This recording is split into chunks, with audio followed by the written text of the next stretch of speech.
আল্লাহ সুবহানাহু ওয়া তাআলা আমাদের ভাগ্যে, আমাদের তাকদীরে ভালো কিছু লেখুন, সেটা আমরা চাই কি চাই না?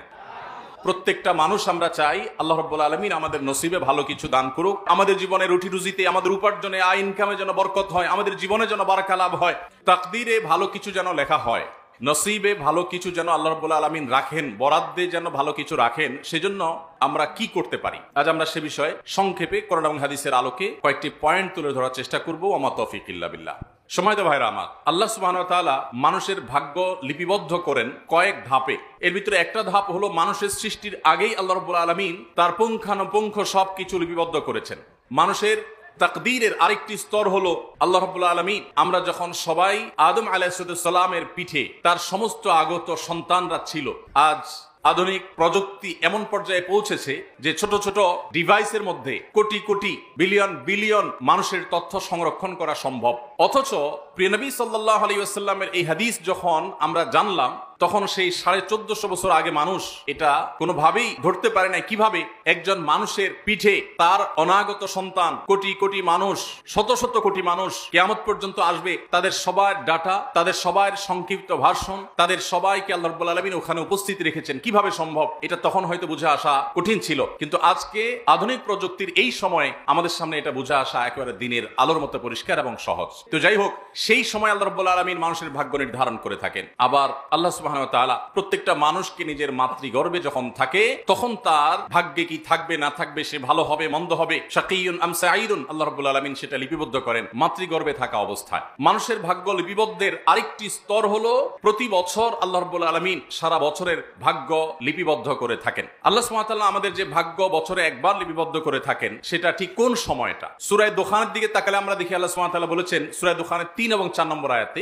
ইন্না আনসালনাহু ফি লাইলাতিন মুবারাকাহ ইন্না কুন্না মুনজিলিন ফিহা ইউফরাকু কুল্লু আমরিন হাকীম। আল্লাহ সুবহানাহু ওয়া তাআলা বলেছেন, নিশ্চয় আমি কোরআন নাজিল করেছি একটি বরকতময় রাতে। আল্লাহ সুবহানাহু ওয়া তাআলা যেই বরকতময় রাতে কোরআন নাজিল করেছেন, পরের আয়াতে বলছেন ফিহা ইউফরাকু কুল্লু আমরিন হাকীম, সেই বরকতময় রাতে সব গুরুত্বপূর্ণ বিষয় আশয়গুলো ধার্য করা হয়ে থাকে। কোরআন নাজিল হয়েছে যে বরকতময় রাতে, সে রাত কোন রাত? শবে কদর। কারণ কোরআন কারীমে অন্য আয়াতে আল্লাহ বলেছেন ইন্না আনজালনাহু ফি লাইলাতিল কদর, আমি লাইলাতুল কদরে কোরআন নাজিল করেছি। তো এই কদরের রাত্রিতে আল্লাহ রাব্বুল আলামিন যে গুরুত্বপূর্ণ বিষয়সমূহ ধার্য করেন, যদি আয়াতের আরো বিভিন্ন তাফসীরও আছে এবং এটা নিয়ে উলামাদের আরো একাধিক মত আছে, কিন্তু খোলাসা কথা হলো যে আমরা আমাদের ভাগ্য যেন সুপ্রসন্ন হয়, আমাদের নসিবে যেন ভালো কিছু লেখা হয়, সেজন্য এক রাতের ইবাদতই যথেষ্ট কিনা? কোরআন এবং সুন্নাহ আমাদেরকে এক রাত ইবাদত মুখী হওয়ার নির্দেশনা দিয়েছে, নাকি আমাদের ভাগ্যে যেন ভালো কিছু হয়, আমাদের জীবনে রুটি রুজিতে, আমাদের উপার্জনে, আয় ইনকামে যেন বরকত হয়, আমাদের জীবনে যেন বারাকা লাভ হয়, সেজন্য আমাদেরকে আরো কিছু নির্দেশনা দিয়েছেন? আজকে আমরা সেটি জানার চেষ্টা করবো ইনশাআল্লাহ তাআলা। সম্মানিত উপস্থিতি, আমাদের জীবনে বরকত লাভের জন্য, আমাদের ভাগ্যে ভালো কিছু লিপিবদ্ধ হওয়ার জন্য সর্বপ্রথম করণীয় হলো আল্লাহ সুবহানাহু ওয়া তাআলার প্রতি পরিপূর্ণ ঈমান আনতে হবে। নির্ভেজাল শিরক মুক্ত ঈমান আনয়ন করা হলো আল্লাহর তরফ থেকে আমাদের জন্য, আমাদের নসিবে ভালো কিছু হওয়ার জন্য প্রধান এবং প্রথম শর্ত। দুনিয়াতে একজন মানুষকে আল্লাহ সুবহানাহু ওয়া তাআলা বিপুল সম্পদ দিয়েছেন, অনেক আয় উপার্জনের পথ দিয়েছেন, কিন্তু তাকে যদি অনন্ত অসীমকালের জাহান্নামে আল্লাহ তাআলা নিক্ষেপ করেন, তাহলে তার এই আয় উপার্জন, তার বিপুল পরিমাণ, অঢেল পরিমাণ সম্পদের 2 পয়সার কোনো মূল্য থাকতে পারে না। একজন মানুষ যখন ঈমান আনার তৌফিক হয়, আল্লাহ যখন তাকে ঈমানদার হওয়ার তৌফিক দান করেন, এটি হলো তার সৌভাগ্যের প্রধান এবং প্রথম সোপান এবং সিঁড়ি। এর মাধ্যমে সে সৌভাগ্যের পথে প্রবেশ করে। তার সৌভাগ্যবান হওয়ার লক্ষণই হলো আলামতি হলো তার ঈমানদার হওয়া। আর কিছু না হোক, ঈমানের কারণে যদি সে তাওহীদের উপর প্রতিষ্ঠিত থাকে, শিরক থেকে নিজেকে মুক্ত রাখতে পারে আর ঈমান নিয়ে দুনিয়া থেকে যেতে পারে, তাহলে ইনশাআল্লাহ একদিন না একদিন সে যত গুনাহই করুক না কেন, শিরকে আকবর, কুফরে আকবর যদি না করে থাকে, ইনশাআল্লাহ সে একদিন জান্নাতে যাবে। এটা হলো তার সৌভাগ্যের সবচেয়ে বড় মাধ্যম। এই জন্য সৌভাগ্যশীল মানুষ হওয়ার জন্য সর্বপ্রথম শর্ত হলো ঈমান আনয়ন করা আল্লাহর প্রতি, আখিরাতের প্রতি, নবী রাসূলগণের প্রতি, আসমানি কিতাব সমূহের প্রতি, যে ঈমান হবে নির্ভেজাল, যে ঈমান হবে নিঃসংকোচে। আজ আমার স্কুল কলেজ পড়ুয়া সাধারণ অনেক ভাই বোনেরা আছেন, অনেক সাধারণ মুসলমানরা আমরা আছি, যাদের মধ্যে সংশয়বাদ কাজ করে। সৈয়দ আবুল হাসান আলী আন-নদভী রাহমাতুল্লাহি আলাইহি ভারতবর্ষের স্বনামধন্য এবং প্রথিতযশা আলেমে দ্বীন এবং আল্লাহওয়ালা মানুষগুলোর মধ্যে থেকে একজন ছিলেন। সৈয়দ আবুল হাসান রাহমাতুল্লাহি আলাইহি মুসলিম বিশ্বের নোবেল খ্যাত বাদশাহ ফয়সাল অ্যাওয়ার্ড প্রাপ্ত ভারতবর্ষের হাতে গোনা কয়েকজন মনীষীর একজন ছিলেন। তিনি সৌভাগ্যশীল মানুষের সবচেয়ে বড় আলামত যে ঈমান, সবচেয়ে গুরুত্বপূর্ণ বিষয় যে তার আল্লাহর প্রতি ঈমান আনয়ন করা, এবং এর মাধ্যমে যে সে সৌভাগ্যের চাবিকাঠি আল্লাহর পক্ষ থেকে প্রাপ্ত হবে, এর মাধ্যমে যে সে আল্লাহর পক্ষ থেকে সৌভাগ্যের অধিকারী হবে, এবং ঈমান আনার কারণে যে তার আল্লাহর কাছে শুকরিয়া আদায় করা দরকার, এটা তার বিভিন্ন বক্তব্যতে, বিভিন্ন লেখনীতে তিনি বিস্তারিতভাবে তুলে ধরার চেষ্টা করেছেন। সময় ভাইরা আমার, এই সৌভাগ্যবান মানুষের প্রথম শর্ত হলো আমাদের ঈমানটাকে খাঁটি করতে হবে, নির্ভেজাল করতে হবে, এটা নিয়ে দুনিয়া থেকে যাওয়ার চেষ্টা করতে হবে। আল্লাহ আমাদেরকে তৌফিক দান করুন। দ্বিতীয়ত, সৌভাগ্যশীল মানুষ হওয়ার জন্য আমাদের সবাইকে সারা বছর আল্লাহর ইবাদত বন্দেগীতে মাশগুল থাকতে হবে, সকল প্রকার গুনাহ এবং হারাম থেকে বেঁচে থাকতে হবে। আমরা অনেকে আছি এক রাত ইবাদত বন্দেগী করে আল্লাহ রাব্বুল আলামিনকে আমাদের ভাগ্যের জন্য ভালো কিছু লেখা হয় তার জন্য দোয়া করি, কান্নাকাটি করি এবং মনে করি এটা যথেষ্ট। এটা আমাদের একটি জীবনের ভুল এবং জীবনের একটা ভ্রান্ত ধারণা যে এক রাতের ইবাদত আমার সারা বছরের ইবাদতের জন্য যথেষ্ট হবে। প্রকৃত অর্থে আপনার আমাকে আমাদের ভাগ্যে যেন ভালো কিছু লেখা হয় তার জন্য সারা বছর আল্লাহর ইবাদত বন্দেগী করতে হবে। আল্লাহ সুবহানাহু ওয়া তাআলা বলেছেন, ওয়ালাউ আন্না আহলাল কুরা আমানু ওয়াত্তাকাউ লাফাতাহনা আলাইহিম বারাকাতিম মিনাস সামা। যদি কোনো জনপদের লোকেরা ঈমান আনে এবং তাকওয়া অবলম্বন করে, আল্লাহ সুবহানাহু ওয়া তাআলা আসমান থেকে বরকতের সমস্ত দুয়ারগুলো, দরজাগুলো সব উন্মুক্ত করে দিবেন। অতএব ভাগ্য সুপ্রসন্ন হওয়ার জন্য ঈমান এবং তাকওয়া অবলম্বন করা, ঈমান আনা এবং তাকওয়া অবলম্বন করা জরুরি। আল্লাহ তাআলা আমাদের সবাইকে তাকওয়া অবলম্বন করার তৌফিক দান করুন। তাকওয়া হলো আল্লাহর সমস্ত আদেশগুলো মেনে চলা এবং সকল হারাম থেকে বেঁচে থাকা। এটা হলো তাকওয়ার খোলাসা, এটা হলো তাকওয়ার নির্যাস। এই তাকওয়া অবলম্বন করলে সেই লোক হবে প্রকৃত অর্থে আল্লাহর কাছে সৌভাগ্যশীল। সময়ত উপস্থিতি, আল্লাহ সুবহানাহু ওয়া তাআলার কাছে সৌভাগ্যের অধিকারী হতে হলে, তার কাছে এই বিষয়ে আবেদন করে সেটি মঞ্জুর করাতে হলে আমাদেরকে সারা বছর আল্লাহর দাসত্ব এবং গোলামি করতে হবে। আমরা ছোট একটা উপমা দিতে পারি। কোন জনপ্রতিনিধি তার কোনো কর্মী যদি বছর জুড়ে তার কোনো খোঁজ খবর না থাকে, তার কোনো সময় কাজে না আসে, হঠাৎ করে যখন রেশন দেয়, হঠাৎ করে যখন তাকে বিভিন্ন লোকজনের জন্য নানা রকম সুযোগ সুবিধা দেওয়া হয়, কর্মী যদি তখন নেতা সাহেবের কাছে হাজির হয়ে যায়, নেতা সাহেব তখন তার উপরে বিরক্ত হবে, তাকে কিছু দিতে চাইবেন না, কারণ তাকে সারা বছর দেখা যায় নাই, শুধু ভাগ নেওয়ার সমস্যায় হাজির হয়ে গেছে। আর যদি সারা বছর তার জন্য কাজ করে, তার কথা শুনে, তাহলে সবার আগে তার ভাগটা রাখবে। ঠিক একইভাবে আল্লাহ সুবহানাহু ওয়া তাআলার বরাদ্দ পেতে হলে, তাকদীরে ভালো কিছু পেতে হলে, ভাগ্যে ভালো কিছু লেখা হোক সেটা চাইলে আমাদেরকে সারা বছর জুড়ে ইবাদত বন্দেগী করতে হবে, 5 ওয়াক্ত সালাত নামাজ পড়তে হবে, সকল হারাম থেকে বেঁচে থাকতে হবে, আল্লাহর গোলামি করতে হবে, গুনাহমুক্ত জীবন যাপন করতে হবে, তাকওয়ার জীবন অবলম্বন করতে হবে। আল্লাহ সুবহানাহু ওয়া তাআলা আমাদের জীবনে বরকতের দুয়ার, সৌভাগ্যের দুয়ার খুলে দিবেন এবং আমাদের জন্য আল্লাহ তাআলা ভাগ্যে ভালো কিছু লিপিবদ্ধ করবেন। অতএব একজন ইমানদার হিসাবে সারা বছর জুড়ে আমাদের নেকামল করতে হবে, যেন আমাদের ভাগ্য সুপ্রসন্ন হয়, নসিবে যেন ভালো কিছু লেখা হয়। আল্লাহ আমাদেরকে তৌফিক দান করুন। নাম্বার 3, সকল প্রকার পাপাচার, সকল প্রকার গুনাহ এবং অপরাধ, হারাম থেকে স্পেশালি বিশেষভাবে বাঁচার চেষ্টা করতে হবে। প্রথমটা আমভাবে বলেছি, বিশেষভাবে আল্লাহর অবাধ্যতার কাজগুলো থেকে বেঁচে থাকতে হবে। আমরা অনেকে 5 ওয়াক্ত নামাজ পড়ি, রমজানে রোজাও রাখি, আবার অনেক হারামে লিপ্ত। আমরা অনেকে অনেক ভালো ভালো কাজ করি, কিন্তু আবার অনেক খারাপ কাজে তলে তলে লিপ্ত। আমরা চোখের জেনা করি, আমরা কানের জেনা করি, আমরা মনের জেনা করি, আমরা বহুবিধ গুনাহে লিপ্ত, অথচ বাহ্যিকভাবে আমরা অনেক নামাজ রোজা ইত্যাদি করি। ভাইরা আমার, আমাদের নসিবে ভালো কিছু লিপিবদ্ধ হওয়ার জন্য, আল্লাহর রহমতের অধিকারী হওয়ার জন্য আমাদেরকে গুনাহমুক্ত জীবন গড়তে হবে। গুনাহমুক্ত জীবন গড়লে আল্লাহ রাব্বুল আলামিন আমাদের জীবনে বারাকা দান করবেন ইনশাআল্লাহ তাআলা। 4 নম্বর হলো, যদি কখনো গুনাহ হয়ে যায় তাহলে তওবা করতে দেরি করা যাবে না, দ্রুততার সাথে তওবা এবং ইস্তেগফার করতে হবে। গুনাহ থেকে বান্দা যখন তওবা করে, ইস্তেগফার করে, আল্লাহ রাব্বুল আলামিন সাথে সাথে বান্দার তওবা যদি শর্ত পূরণ করে তওবা করে, তওবাকে কবুল করেন। এবং তওবা হলো গুনাহের পথ থেকে ফিরে আসা, গুনাহের পথ থেকে ফিরে আসা। তওবার পাশাপাশি ইস্তেগফারও করতে হয়। আমরা অনেকে তওবা এবং ইস্তেগফারের পার্থক্য জানি না। তওবা হলো কোন একটা পাপ আপনি করতেন, সেটা ছেড়ে চলে আসেন, এটা হলো তওবা। আর ইস্তেগফার হলো আগে যে পাপটা হয়ে গেছে, গুনাহটা হয়ে গেছে, তার জন্য আল্লাহ সুবহানাহু ওয়া তাআলার কাছে চোখের পানি ছেড়ে দিয়ে একান্তে ক্ষমা প্রার্থনা করা, মাপ চাওয়া, এটা হলো ইস্তেগফার। ইস্তেগফার এবং তওবা এটা আমাদের বরকতের দুয়ারকে উন্মুক্ত করে, আমাদের জন্য নসিবে ভালো কিছু আল্লাহ তাআলা বিবদ্ধ করেন এর মাধ্যমে। সূরা নূহ আল্লাহ রাব্বুল আলামিন বলেছেন, নূহ আলাইহিস সালাম তার জাতিকে নির্দেশ দিয়েছেন, ফাকুলতুস্তাগফিরু রাব্বাকুম ইন্নাহু কানা গাফফারা ইউরসিলিস সামাআ আলাইকুম মিদরারা ওয়ায়ুমদিদুকুম বিআমওয়ালিন ওয়া বানিন ওয়া ইয়াজআল লাকুম জান্নাতিন ওয়া ইয়াজআল লাকুম আনহারা। নূহ আলাইহিস সালাম বলেছেন তার জাতিকে যে তোমরা তোমাদের রবের ইস্তিগফার করো, আল্লাহর কাছে ক্ষমা প্রার্থনা করো, তাহলে কি হবে? আল্লাহ রাব্বুল আলামিন তোমাদের গুনাহ মাফ করবেন। আল্লাহ সুবহানাহু ওয়া তাআলা তোমাদের জন্য তোমাদের উপার্জনে, তোমাদের সম্পদে, তোমাদের ফল ফসলে বারাকা দান করবেন, সেগুলো বৃদ্ধি করবেন। ওয়ায়ুমদিদুকুম বিআমওয়ালিন ওয়া বানিন, তোমাদের সন্তান এবং অর্থ সম্পদ ইত্যাদি দিয়ে তোমাদের সমৃদ্ধ করবেন। তাহলে সৌভাগ্যের জন্য, সৌভাগ্যবান হওয়ার জন্য আমাদের বেশি বেশি ইস্তেগফার করতে হবে, তওবা করতে হবে। এটি হলো সৌভাগ্যবান হওয়ার জন্য, ভাগ্যের জন্য ভালো কিছু লেখা হয় তার জন্য চতুর্থ কারণ। নাম্বার 5, সব সময় আল্লাহর ফায়সালায় খুশি হওয়া। এটা হলো সৌভাগ্যবান মানুষ হওয়ার পূর্ব শর্ত। আমরা অনেকেই যখন আমার নিজের হিসেব মতো আল্লাহর কাছ থেকে পেয়ে যাই তখন আমরা অনেক খুশি হই, আলহামদুলিল্লাহ বলি। আবার যখন আমার হিসাবের বাইরে দেখা যায় যে আল্লাহ সুবহানাহু ওয়া তাআলার কাছে চাইলাম একটা আর পাইলাম আরেকটা, তখন আমাদের মুখ দিয়ে আলহামদুলিল্লাহ বের হওয়া তো দূরের কথা, আমাদের মুখটা কালো হয়ে যায়, আমরা নাখোশ হয়ে যাই, আমরা মন খারাপ করে ফেলি। এটা কোনো ইমানদারের বৈশিষ্ট্য হতে পারে না।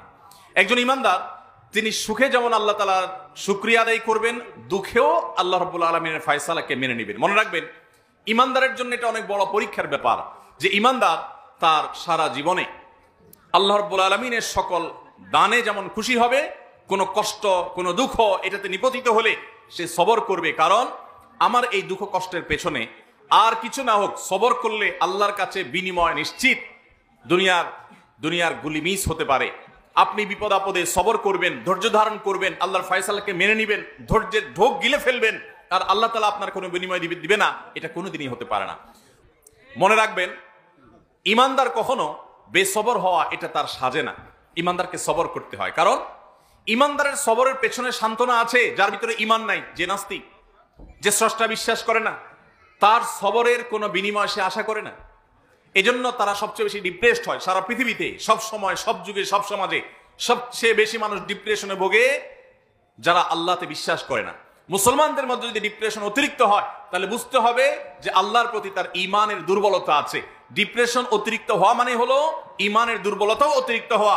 ডিপ্রেশন যার ভিতরে যত কম, তার ঈমানের পাওয়ার এবং মিটার তত বেশি। কারণ আপনি যদি বিশ্বাস করেন যে সবকিছু আল্লাহর হাতে, সবকিছু আল্লাহর নিয়ন্ত্রণে, আপনি যে বিপদে আছেন, আপনি যে মুসিবতে আছেন, এখান থেকে উত্তরণের ক্ষমতাও তার হাতে, এটা যদি আপনার বিশ্বাসই থাকে, তো আপনি তো তার প্রতি ঈমান এনেছেন, আপনি তো তার বান্দা, আপনি তো তার কাছে অ্যাপ্লিকেশন করেছেন। অতএব আপনি নির্দ্বিধায়, আপনি নিশ্চিন্তে, নিঃসংকোচে আপনি আস্থা এবং ভরসা রাখবেন তার প্রতি। আপনি ডিপ্রেসড হওয়ার কোনো সুযোগ নেই। কদিন আগে বগুড়া গিয়েছিলাম, এক ডাক্তার কাগজ দিলেন যে আমাদের বগুড়া জেলায় 1 বছরে 300-এরও বেশি মানুষ আত্মহত্যা করেছে। একটি জেলা 3 শতাধিক মানুষ আত্মহত্যার কথা সেই ডাক্তার সাহেব দাবি করেছেন, আমাকে লিখে দিলেন। এই পরিমাণ ডিপ্রেশন আমাদের সমাজে যে আমরা মুসলমানরা অনেকে আত্মহত্যার পথে পা বাড়াই। আমরা জানি না যে আত্মহত্যা করে আমার বিপদটা কি দূর হবে না আরো বাড়বে। আত্মহত্যা করলে কি বিপদ থেকে মুক্তি মিলবে নাকি আরো বড় বিপদে ধাবিত হলাম? কিন্তু আমাদের সে বিশ্বাস দুর্বল হওয়ার কারণে আমরা আজ ডিপ্রেশনে চলে যাচ্ছি। তো যেটা বলছিলাম, ইমানদার যদি সবর করতে পারে তার বিনিময়ে আল্লাহ সুবহানাহু ওয়া তাআলা কোনো হিসেব ছাড়া দিবেন, হিসেব ছাড়া। কোরআন তেলাওয়াত করেনওয়ালা মুসলমান পাবেন, নফল নামাজ পড়নেওয়ালা মুসলমান পাবেন, কিন্তু সবরওয়ালা মুসলমান খুব কম পাবেন।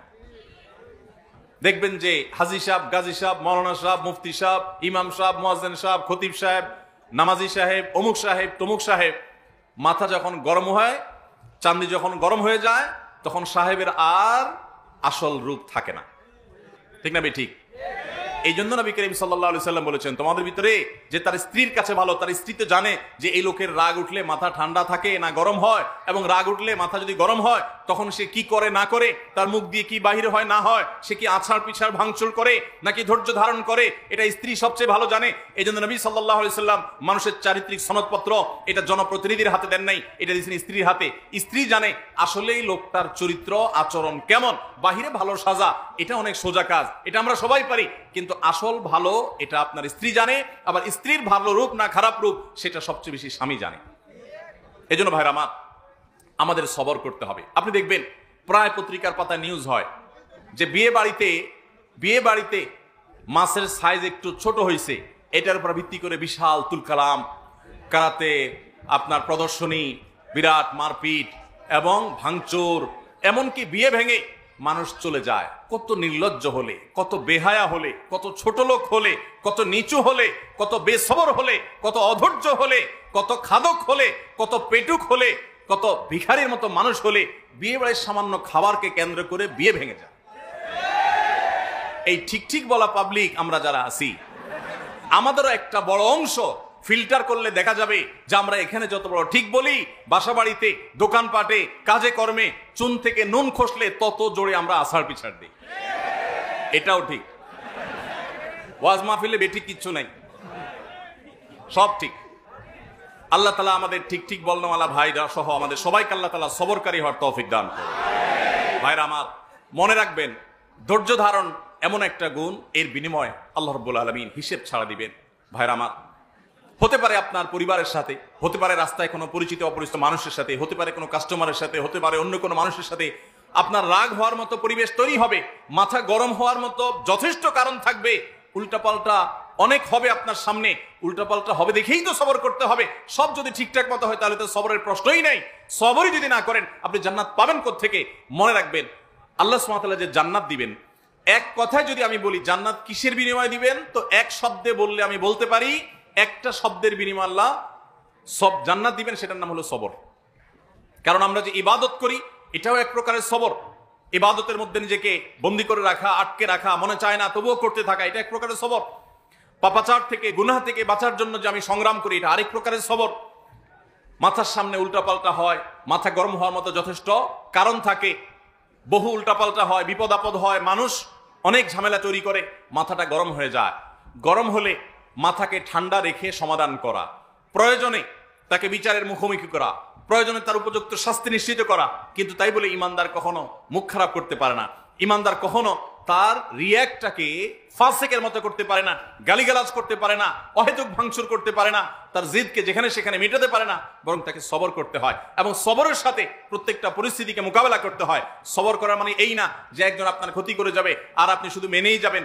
আপনার যে ক্ষতি করেছে আপনি তাকে যদি উপযুক্ত শাস্তি দিতে পারেন, বিচার মুখোমুখি করতে পারেন, করেন, কিন্তু আপনি বেসবর হয়ে নিজের মুখ নষ্ট করবেন না। আমরা সবাই সবর করি, সবরের আমাদের ধরনটা কিরকম? মসজিদ থেকে বের হয়েছেন, বের হয়ে দেখলেন জুতা নাই, চোরে নিয়ে গেছে, তখন চোরের 14 গোষ্ঠী, মা বাপ দাদা দাদি নানা নানি 14 গোষ্ঠীর নাম ধরে একেবারে তালিকা ধরে গালিগালাজ করে শেষ করে এরপরে যখন হুঁশ ফিরে আসছে যে চোর তো জুতা নিয়ে এতক্ষণে বেচাও শেষ, তাহলে গালিগালাজগুলো করে কি লাভ হলো?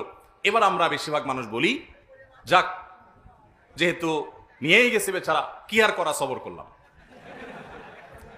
তো গালিগালাজ করে, ভাঙচুর করে, আছাড় পিছাড় করে এরপর মাথা একটু ঠান্ডা হওয়ার পরে যখন বলেন, বউকে বলেন, স্ত্রীকে যখন বলেন, যাক যা হয়েছে হয়েছে, বাদ দাও, আমি ভুলে গেলাম, এতক্ষণ গালিগালাজ করে এখন বলতেছেন আমি ভুলে গেলাম, এর নাম সবর না। নবী করিম সাল্লাল্লাহু আলাইহি ওয়াসাল্লাম বলেছেন, ইন্নামাস সবরু ইনদা সাদমাতিল উলা, প্রথম ধাক্কার সময়, প্রথম চাপের সময় যখন আপনার দেখে মাথাটা গরম হয়ে গেছে তখন নিজেকে ধরে রাখতে পারা, এটার নাম হলো সবর। আল্লাহ তাআলা আমাদের সবাইকে সবর ইখতিয়ার করার তৌফিক দান করুন। তাহলে ভাইরা আমার, আল্লাহ সুবহানাহু ওয়া তাআলা যে সমস্ত বিষয়ের মাধ্যমে বান্দার ভাগ্যে ভালো কিছু দেন, তার মধ্যে থেকে একটা হলো আল্লাহর ফয়সালাকে মেনে নেওয়া, আল্লাহর সিদ্ধান্তকে মেনে নেওয়া, কাযা বিল কদর, তাকদীরের প্রতি ঈমান আনা, যে আমার কোনো অসুবিধা হয়েছে আলহামদুলিল্লাহ বলা। এখন প্রশ্ন হলো ভাই, অসুবিধা হলে, সুবিধা হলে আলহামদুলিল্লাহ বলবো, আল্লাহর প্রশংসা করবো যে আল্লাহ দিয়েছেন, এটা তো বুঝলাম, কিন্তু অসুবিধা হলে আল্লাহর প্রশংসা করবে, এর যুক্তিটা কি? এর যুক্তিটা কি?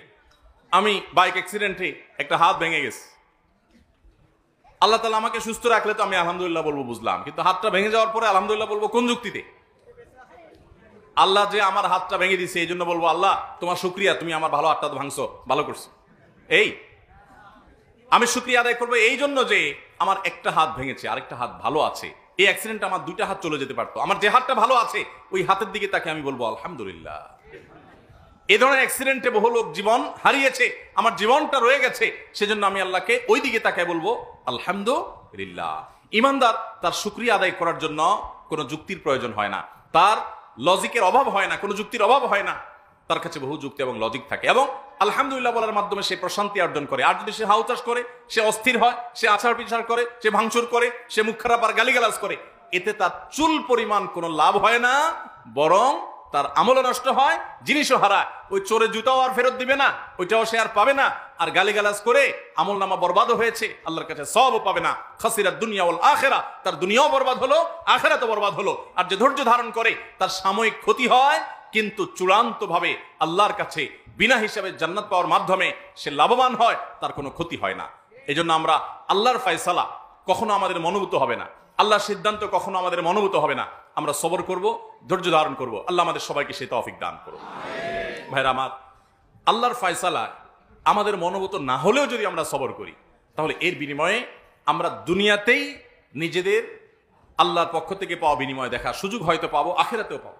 এরপরে 6 নম্বর হলো হালাল হারাম বাজ বিচার করা। হালাল হারাম বাজ বিচার করা এটাও সৌভাগ্যবান মানুষ হওয়ার পূর্ব শর্ত।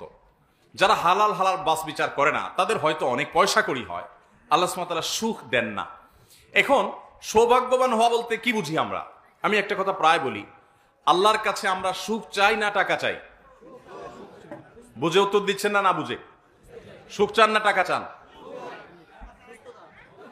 ও যে কিছু মানুষ বলতেছে টাকা চাই, কোনটা চান? সুখ চান?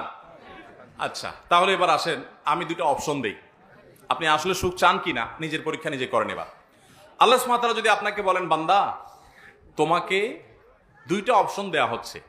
একটা অপশন হলো ওই যে ব্ল্যাঙ্ক চেক, কত শত কোটি তোমার লাগবে তুমি ফিগার বসায় নাও, যা লাগে তুমি নাও, 2-4-500 কোটি টাকা তুমি নিয়ে নাও, এটা একটা অপশন। তবে এই টাকা পাওয়ার পর সুখ পাবা কিনা সেটা নিশ্চয়তা তোমার নাই। হতে পারে এই টাকার পর তোমার দুঃখ হতে পারে, ক্যান্সার ধরা দিতে পড়তে পারে, অন্য কোনো সমস্যা হতে পারে, 2 দিনের মাথা মারা যেতে পারো, যে কোনো কিছু হতে পারে। টাকা তোমাকে দেওয়া হলো ব্ল্যাঙ্ক চেকে, কত লাগে, কিন্তু সুখের নিশ্চয়তা নাই, হতেও পারে নাও হতে পারে। এটা একটা অপশন। অপশন নম্বর 2, তোমাকে কোন রকম একটা কুলের ঘরে থাকার ব্যবস্থা করা হবে, যেখানে একটু জোরে বাতাস আসলে পানি পড়বে, বাতাস ঢুকবে, খুব ভালো দালান কোঠা তো পরের কথা, টিনের ঘর হবে না, কোন রকম একটা কুলের ঘর হবে। আর তোমার উপার্জনের জন্য একটা রিক্সা, ভ্যান বা একটা চায়ের দোকান, টঙের দোকান, এরকম কিছু একটা ব্যবস্থা থাকবে। কোন রকম ডাল ভাত জোগাড় করে বউ বাচ্চা নিয়ে খেয়ে পরে বেঁচে থাকতে পারবা, কিন্তু তোমার সুখ নিশ্চিত, তোমাকে সুখ দেয়া হবে, তুমি প্রশান্তি পাবা, মানসিক শান্তি, শারীরিক শান্তি সব পাবা। এবার বলেন 1 নম্বর অপশন নেবেন না 2 নম্বর অপশন নেবেন? অঙ্ক ধরে ফেলছেন, এই জন্য বলছেন 2 নম্বর। অঙ্ক যদি না ধরতে পারতেন, আর এখন যদি সত্যি সত্যি আল্লাহ সুবহানাহু ওয়া তাআলা দিতেন যে ঠিক আছে টাকার বস্তাও ধুলাম আর দিকে কুড়ে ঘরও ধুলাম, কয়জন টাকার বস্তা থেকে কুড়ে ঘরের দিকে যাইতেন আল্লাহ জানে। ভাইরা আমার, আমরা প্রত্যেকে আল্লাহর সাথে এমন কথা বলি, বিশেষ করে যুবকরা অনেকে দোয়া করে আল্লাহর কাছে, আল্লাহ তোমার কাছে বেশি কিছু চাই না, 1,00,000 টাকা দাও, একটা বাইক, একটা ছোটখাটো কোনো বিজনেস, আর একটু বিয়ে শাদী করার একটা ব্যবস্থা। 1,00,000 টাকা দাও আল্লাহ, সুখটা আমি বুঝে নিব, তুমি টাকা 3 লাখ দাও। অনেক যুবক এরকম দোয়া আল্লাহর কাছে করে কি করে না? ভাইরা আমার, ইমানদার আল্লাহর কাছে এভাবে দোয়া করবেন, এটা দোয়ার আদব না। আমাদের প্রিয় নবী সাল্লাল্লাহু আলাইহি সাল্লামের এত দোয়া, হাজার হাজার মাসনুন দোয়া, একটা দোয়াতেও আমি খুঁজে পাই নাই যে নবী সাল্লাল্লাহু আলাইহি সাল্লাম আল্লাহর কাছে দোয়া করেছেন আল্লাহুম্মা ইন্নী আসআলুকা কাসরাতাল আমওয়াল ওয়াল আরাদি, আল্লাহ তোমার কাছে অনেক পয়সা কড়ি চাই, অনেক জমি জমা চাই, এরকম একটা দোয়াও কোনোদিন শুনছেন? কোরআন হাদিসে কোথাও নাই। তাহলে তো নবী সাল্লাল্লাহু আলাইহি সাল্লাম কিসের দোয়া করেছেন আল্লাহর কাছে? তিনি আল্লাহর কাছে দোয়া করেছেন রব্বানা আতিনা ফিদ দুনিয়া হাসানাহ ওয়া ফিল আখিরাতি হাসানাহ, আল্লাহ দুনিয়াতে আপনার কাছে কল্যাণ চাই, ভালো চাই। এখন ভালো কি আপনি টাকা দিয়ে দিবেন না বিনা টাকায় দিবেন, কোটিপতি বানায় দিবেন না গরিব রেখা দিবেন, সেটা আপনি জানেন। আমার ভালো দরকার। আল্লাহুম্মা ইন্নী আসআলুকাল আফিয়া, আল্লাহ আপনার কাছে সুখ চাই, শান্তি চাই, সুস্থতা চাই, সমৃদ্ধি চাই, সেটা আপনি কি টাকা দিয়ে দিবেন না বিনা টাকা দিবেন, লাখ টাকা দিবেন না কোটি টাকা দিবেন, সেটা আপনার ব্যাপার। এটা হলো দোয়ার আদব। এই জন্য ভাইরা আমার, সৌভাগ্যবান মানুষ হওয়ার জন্য যে আমলগুলোর কথা আমরা বলছি, এগুলোর পাশাপাশি আমাদেরকে, এগুলো করার পাশাপাশি আমাদের মাথায় রাখতে হবে সৌভাগ্যবান হওয়ার ডেফিনিশন কি। সৌভাগ্যবান হওয়ার সংজ্ঞা যদি আপনার কাছে হয় কোটি কোটি টাকার মালিক হওয়া, অনেক ব্যাংক ব্যালেন্স হওয়া, অনেক গাড়ি বাড়ি হওয়া, তাহলে আপনি বোকার স্বর্গে বাস করছেন, আপনি সঠিক ট্র্যাকে নাই। সুখ এবং সমৃদ্ধির মানে হলো দুনিয়াতে আল্লাহ তাআলা আপনাকে মানসিক শান্তি দিবেন। নবী সাল্লাল্লাহু আলাইহি ওয়াসাল্লাম বলেছেন লাইসাল গিনা বিকাসরাতিল আরদ ওয়ালাকিন্নাল গিনা গিনান নাফস। অনেক সম্পদের মালিক হওয়া এটা সচ্ছলতা নয়। আসল সচ্ছলতা হলো মনের প্রশান্তি থাকা। যাদেরকে আল্লাহ টাকা পয়সা দেন নাই, যারা গরিব মানুষ, এই সমস্ত ওয়াজ, এই সমস্ত হাদিস তাদের কাছে পানসে মনে হবে। এটা বলে কি টাকা পয়সা নাকি সমৃদ্ধি না, এটা নাকি ধনী হওয়া না, ধনী নাকি মনের সুখ থাকলে আসল ধনী। আল্লাহ যাদেরকে টাকা পয়সা দিয়েছেন, টাকা পয়সা যাদের দেখা শেষ, এরা এই হাদিসটা খুব ভালো করে মর্মে মর্মে উপলব্ধি করে যে মনের শান্তি না থাকলে টাকা পয়সার 2 পয়সার কোনো মানে থাকে না। ভাইরা আমার, আল্লাহ তাআলা আমাদের সকলকে প্রকৃত সুখ এবং শান্তি দান করুন। এবং সেই প্রকৃত শান্তি পাওয়ার উপায় আমরা বলে যাচ্ছি। 6 নম্বর বলছিলাম যে হালাল এবং হারাম বাজ বিচার করা। আপনি হারামের দিকে যাবেন না, হালালের পথে থাকবেন। এই বাজ বিচার যদি করেন, ইনশাআল্লাহ আল্লাহ তাআলা আপনার ভাগ্যে ভালো কিছু লিপিবদ্ধ করবেন। 7 নম্বর হলো আত্মীয়তার বন্ধন রক্ষা করা। এর মাধ্যমে আপনার ভাগ্যে ভালো কিছু লেখা হবে। নবী করিম সাল্লাল্লাহু আলাইহি ওয়াসাল্লাম বলেছেন, বুখারীতে বর্ণিত হয়েছে, মান সাররাহু আন ইউবসাতা লাহু ফি রিজকি আও ইউনসা লাহু ফি আথরি ফালিয়াসিল রাহিমা। যে ব্যক্তি চায় যে তার রিজিকে আল্লাহ তাআলা বরকত দান করুন, তার হায়াতে আল্লাহ তাআলা বরকত দান করুন, এটা কেউ যদি চায়, সে যেন তার আত্মীয়তার সম্পর্ক এবং বন্ধনকে মজবুত করে, সংযুক্ত করে। আপনার রক্ত সম্পর্কে, আত্মীয়দের সাথে সম্পর্ক যদি ভালো হবে, আপনার উপার্জনে, আপনার রুজিতে, আপনার জীবনে তত বেশি বরকত নাজিল হবে। এটা আপনার সৌভাগ্যবান হওয়ার অন্যতম শর্ত। 8 নম্বর হলো আল্লাহ তাআলা শুকরিয়া আদায় করা। আল্লাহ বলেছেন, লা ইন শাকারতুম লা আযীদান্নাকুম। যা পাইছেন আলহামদুলিল্লাহ বলেন মন খুলে, যে অনেকে এটাও পায় নাই, তাহলে আল্লাহ তাআলা আপনার নিয়ামত বাড়ায় দিবে। আর যদি নাশকরি করেন, নিয়ামত তো বাড়বেই না, বরং আল্লাহর পক্ষ থেকে শাস্তি নিশ্চিত হবে। অতএব শুকরিয়া আদায় করলো আল্লাহ তাআলা বাড়িয়ে দেন এবং আমাদের ভাগ্যে ভালো কিছু লেখা হয়। এবং 9 নম্বর হলো সামর্থ্য অনুযায়ী দান করা, সাদাকা করা। এবং দান সাদাকার মাধ্যমে আমরা অনেক সময় মনে করি যে আমাদের বোধহয় উপার্জন কমে যাবে। দান সাদাকার মাধ্যমে আল্লাহ তাআলা বরকত আরো বাড়িয়ে দেন। যখন কোনো অভাব হয়, তখন আপনার সামর্থ্য অনুযায়ী দান শুরু করে দেন। বিপদ হয়, গরিব দুঃখীকে দান সাদাকা শুরু করে দেন, আল্লাহ তাআলা বাড়িয়ে দিবেন। এবং এটা হলো ওই যে আমরা চাপ কলে যখন পানি তুলি, অনেক সময় বিভিন্ন মৌসুমে পানির লেয়ার অনেক নিচে নেমে যায়। যখন নিচে নেমে যায়, তখন নিজের জগে থাকা পানিগুলো ঢেলে দিতে হয়, তারপরে অনেক পানি উঠতে থাকে। আর যদি আমি চিন্তা করি না, জগে থাকাগুলো দেবো না, এমনি চাপতে থাকি, তাহলে সারাদিন চাপলেও পানি উঠবে না। এই জন্য আমার কোনো বিপদ থেকে উদ্ধারের জন্য আমার যা আছে সেখান থেকে সাধ্য অনুযায়ী দান করতে হবে। আল্লাহ সুবহানাহু ওয়া তাআলা এরপরে অফুরন্ত আমাকে দেয়া শুরু করবেন। অতএব ভাগ্য সুপ্রসন্ন হওয়ার জন্য, নসিবে ভালো কিছু লেখা হওয়ার জন্য আল্লাহর রাহে দানের অভ্যাস গড়ে তুলতে হবে। এই 9 আমলকে আমরা আবার এক নজরে বলে দিচ্ছি। 1 নম্বর, ঈমান আনয়ন করা। এটা হলো সৌভাগ্যের প্রথম শর্ত। তাহলে আপনি বলতে পারেন, এই যে পৃথিবীতে এত হাজার হাজার কোটি টাকার মালিক বিভিন্ন বেঈমানেরা, এবং পৃথিবীর উন্নত দেশগুলো যাদের মধ্যে ঈমান নাই, তারা সুখের সাগরে হাবুডুবু খাচ্ছে আমরা দেখি, বা সুখের বাগানে তারা থাকছে, তাদের সুখের সমস্ত উপকরণ আছে। তো ঈমান আনা যদি সুখের এবং সৌভাগ্যের প্রথম শর্ত হয়, তো তাদের তো সেই শর্তই নেই, তারা এত সুখী কিভাবে হলো? ভাইরা আমার, এই জন্য আমার ওই মাঝের কথাগুলো আবার মনে রাখতে হবে যে সৌভাগ্যবান মানুষ হওয়া বলতে আমি কি বুঝি? আমি কি সুখী হওয়া বুঝি, নাকি অনেক বড় দালান কোঠা বুঝি? সুখী হওয়া যদি আপনি বুঝেন, তাহলে আমি নিশ্চিত করে বলতে পারি যাদের মধ্যে ঈমান নাই, এরা মানসিকভাবে ঈমানদারদের তুলনায় কখনো সুখী হতে পারে। সারা পৃথিবীতে দেখবেন সুসাইড কেন্দ্র আছে, আত্মহত্যা কেন্দ্র আছে। আমাদের দেশেও যে আত্মহত্যা বেড়ে চলেছে, এটার মূল কারণ হলো আমরা ধর্ম থেকে, দিন থেকে সরে যাচ্ছি। ইসলাম থেকে মানুষ যত দূরে সরে যাবে, তার ডিপ্রেশন তত বেশি হবে। আমাদের দেশের বাস্তবতা যদি বলি, আমরা আজ থেকে 20-50 বছর আগে আমাদের দেশে অবকাঠামোগত উন্নতি, কলকারখানা, চাকরির সুযোগ, ব্যবসা প্রতিষ্ঠান, এই সব কিছু আগে বেশি ছিল না, এখন বাড়ছে। এখন বাড়ছে, কোনো সন্দেহ আছে? কিন্তু আত্মহত্যার পরিমাণ আগে বেশি ছিল না, এখন বেশি। তাহলে কি দাঁড়ালো? যে আমাদের সুখের উপকরণ, দালান কোঠা, রাস্তাঘাট, আমাদের চলাচলের বাহন, আমাদের জীবনমান সবকিছু উন্নত হয়েছে, কিন্তু আমরা সুখী হতে পারি নাই। সুখী হওয়া এক জিনিস, আর জীবনমান উন্নত হওয়া আরেক জিনিস। আপনি যদি প্রকৃতির সুখ চান, তাহলে আপনার প্রথম শর্ত হলো আল্লাহর প্রতি ঈমান আনতে হবে। দ্বিতীয়ত, এক রাতের ইবাদতে ভাগ্য সুপ্রসন্ন হয়ে যাবে এমনটি নয়, বরং সারা বছর জুড়ে ইবাদত করতে হবে। এক রাতের ইবাদত দিয়ে ভাগ্য সুপ্রসন্ন করার কথা কোরআন হাদিস আমাদেরকে বলেনি, বছর জুড়ে ইবাদত করতে হবে। তৃতীয়ত, সকল প্রকার গুনাহ পাপাচার থেকে বেঁচে থাকতে হবে। আল্লাহ তাআলা রহমত থেকে বঞ্চিত হয় মানুষ গুনাহ করলে, এজন্য গুনাহ থেকে বাঁচা, হারাম থেকে বাঁচা, চোখের জিনা ইত্যাদি থেকে বাঁচার চেষ্টা করতে হবে। 4 নম্বর হলো গুনাহ হয়ে গেলে সাথে সাথে তওবা এবং ইস্তিগফার করতে হবে। তওবা এবং ইস্তিগফার করলে আল্লাহ সুবহানাহু ওয়া তাআলার ওয়াদা সূরা নূহে আছে যে আল্লাহ সন্তানে, আল্লাহ সম্পদে, আল্লাহ ফসলে, আল্লাহ ব্যবসাতে, সবকিছুতে আল্লাহ বারাকা দান করবেন, বৃষ্টি নাজিল করবেন, রহমতের বৃষ্টি, বরকত হবে জীবনে। সৌভাগ্যবান মানুষ হতে পারবে যদি মানুষ এই গুনাহ হওয়ার পর, পাপের পর যদি ইস্তিগফার করে, তওবা করে। 5 নম্বর হলো সবসময় আল্লাহর ফয়সালাকে মেনে নেওয়া। কষ্ট হলেও আমি যদি মেনে নেই, আল্লাহ সুবহানাহু ওয়া তাআলা আমার জীবনে বরকত দান করবেন এবং আমাকে সৌভাগ্যবান করবেন। এবং 6 নম্বর হলো আমাকে হালাল এবং হারাম এই দুইটার মধ্যে বাজ বিচার করে চলতে হবে। বেশিরভাগ মানুষ অবস্থা হলো আমরা টুপি দিতে রাজি আছি, ওয়াজ শুনতে রাজি আছি, কোরআন তেলাওয়াত শুনতে রাজি আছি, সবই ঠিক আছে, মাগার হারাম উপার্জন ছাড়তে আমরা রাজি না। শয়তান আমাদেরকে নানাভাবে প্রলোভন দেয় এবং সেই প্রলোভনে আমরা পড়ে যাই। তো এটা দুর্ভাগ্যবান মানুষের লক্ষণ। সৌভাগ্যবান মানুষ হালালকে বেছে নেয়, পরিমাণে কম হোক, স্যাক্রিফাইস করা লাগুক, এর ভিতরে আল্লাহ তাআলা তাকে বরকত দান করেন।